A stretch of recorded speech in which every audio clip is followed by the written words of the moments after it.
In the ministry of Jesus, Jesus had to manage people's expectations for him. And he did it by doing the unexpected. They continued to try to hem him in, and yet he did these unexpected things, and that caused this tension to exist, that people were compelled to come to Jesus, but they were also really confused by him. And sometimes we're sitting here knowing the end of the story, like, how did you not get it? He told you very plainly. It's because they were so wrapped up in who they thought Jesus was, who they wanted Jesus to be, not who Jesus said he was. We still do that today. We project onto Jesus who we want Jesus to be, oftentimes not even looking to who Jesus said he was. Like the crowds, we celebrate political Jesus. It says that he can change the world with that might and power, that we can legislate family values and moralities and our political Jesus in power. Or we create this kind of 8-ball Jesus where we, shake him and keep shaking until we get the answer that we want.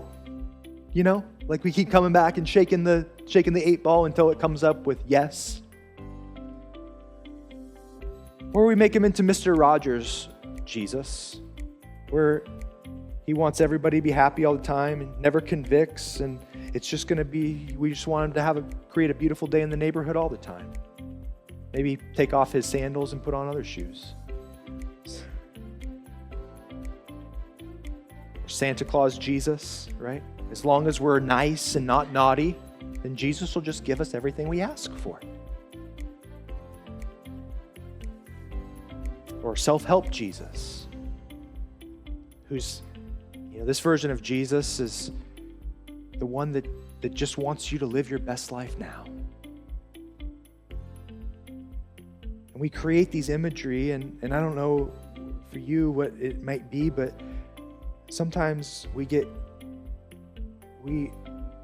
this imagery of who we want Jesus to be, not who he said he was. And then, like the crowd on that day, when the real Jesus doesn't live up to our imaginary Jesus' expectations, we hold it against him. Or worse, we turn on him like the crowds ultimately did.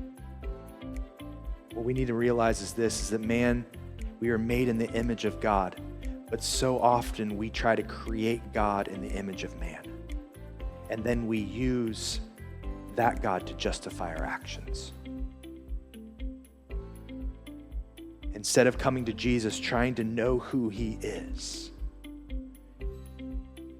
to really just see and behold Jesus for who the scriptures, who the word says that he is, we try to tell him who he should be for us. Because we often think we need a God who comes in on a stallion, not the God who rides on a donkey.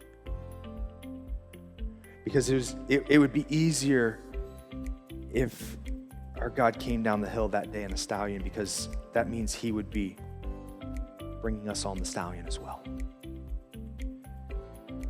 But the significance of Jesus riding on the humble colts of a donkey says a lot about his kingdom, doesn't it?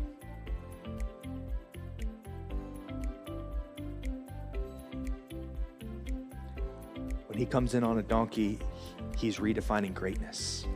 And he's challenging our definition of greatness. And he's redefining he's redefining humility. This means that if we're going to trust God with our lives, we've got to get rid of our high horse and get on a donkey.